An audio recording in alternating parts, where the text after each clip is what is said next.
Assalamualaikum warahmatullahi ta'ala wabarakatuh.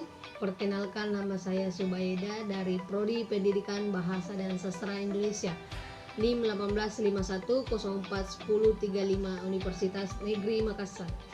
Baik, pada kesempatan kali ini saya mendapatkan tugas final menjelaskan materi, dan materi yang saya angkat pada kesempatan pagi hari ini yakni motivasi belajar.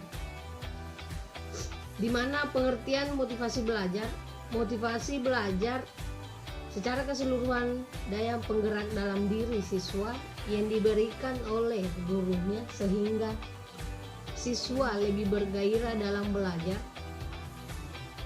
diberi pujian, diberi dorongan, diberi motivasi terus-menerus sehingga siswa merasakan bahwa dia diperhatikan oleh gurunya secara teliti, baik pun secara tidak teliti. Adapun jenis dan sifat motivasi. Jenis motivasi ada dua, motivasi primer dan motivasi sekunder. Motivasi primer adalah motivasi yang didasarkan pada motif-motif dasar yang umumnya berasal dari segi biologis ataupun jasmani manusia.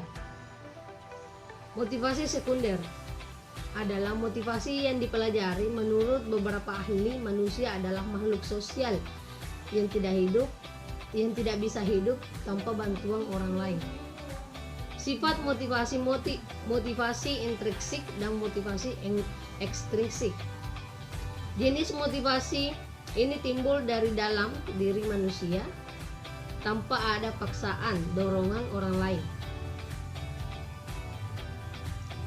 Adapun prinsip-prinsip motivasi belajar. Motivasi sebagai pendorong, penggerak bagi siswa sehingga motivasinya belajar itu meningkat dan berkembang. Motivasi intrinsik lebih utama daripada motivasi ekstrinsik dalam belajar. Motivasi berupa pujian yang lebih baik daripada hukuman yang diberikan oleh seorang guru kepada siswa. Motivasi berhubungan erat dengan kebutuhan dalam belajar. Motivasi dapat memupuk optimis dalam belajar. Motivasi melahirkan prestasi dalam belajar diri seorang siswa. Fungsi motivasi. Adapun fungsi motivasi yakni mendorong manusia untuk berbuat jadi sebagai penggerak atau motor yang melepaskan energi.